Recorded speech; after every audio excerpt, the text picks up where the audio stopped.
Hello guys, welcome back. பனி புயல் snow இதெல்லாம் பார்க்கவே ரொம்ப அழகாக இருக்கும். இந்த மாதிரி இடங்களுக்கெல்லாம் நம்ம ஒரு வாட்டியாவது போயிட்டு வர மாட்டோமாங்கிற ஆசை நம்மள எல்லாருக்குமே இருக்கும். ஏன்னா இந்த மாதிரி இடங்கள்லாம் பார்க்கவே ரொம்ப அழகாகவும் பிரமிப்பாகவும் இருக்கும். ஆனால் அதுவே ஆபத்தாக மாறினா எப்படி இருக்கும்? அப்படி தான் இப்போ அமெரிக்கா இருக்குது. அமெரிக்காவில் இப்போ கடுமையான பனிப்புயல் வீசிக்கிட்டு இருக்குது. இதனால் பொதுமக்கள் வெளியே வந்து அவங்க அன்றாட வேலையை கூட பார்க்க முடியாத அளவுக்கு வீட்டிலேயே முடங்கி கிடக்குறாங்க.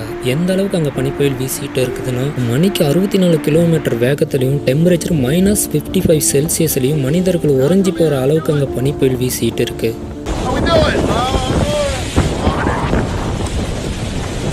24 மணி நேரத்தில் அங்கே பனிப்புயலால் எந்த அளவுக்கு பனி சேருதுங்கிறத ஒரு சின்ன தொகுப்பாக பார்க்கலாம்.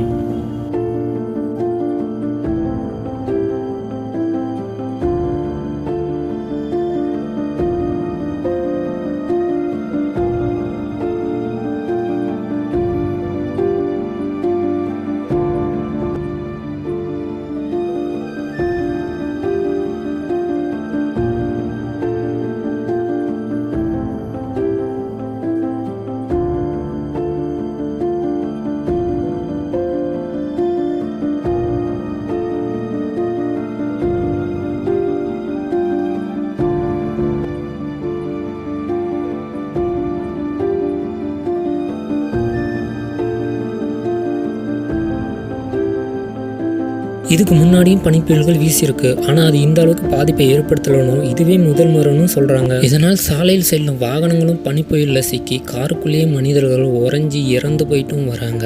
ரோடு முழுவதும் ஐஸ் கட்டியாக இருக்கிறதுனால சாலையில் செல்லும் வாகனங்களும் கட்டுப்பாட்டையிலேருந்து விபத்துக்களும் நடந்துக்கிட்டு வருது. இதனால் மீட்புக்களும் சரியான நேரத்துக்கு வர முடியாமல் மக்கள் ரொம்பவே கஷ்டப்பட்டு வராங்க. அமெரிக்கா முழுவதுமே இப்படி தான் இருக்கான்னு கேட்டிங்கன்னா கிடையாது. சவுத் அமெரிக்கான்னு சொல்லக்கூடிய நியூயார்க் சிட்டியில் இருக்கக்கூடிய பாபெல்ங்கிற நகரம் தான் கடுமையாக பாதிக்கப்பட்டிருக்கு. இருந்தாலும் கூட மீட்புக்குழு வந்து இந்த நிலைமையெல்லாம் சரி பண்ணிக்கிட்டு தான் இருக்காங்க. சீக்கிரமே இந்த நிலைமை சரியாயிடுன்னு சொல்லியிருக்காங்க. பனி புயலால் அங்கே எந்த அளவுக்கு பாதிப்பு ஏற்பட்டிருக்குதுங்கிறத ஒரு சின்ன தொகுப்பாக பார்க்கலாம்.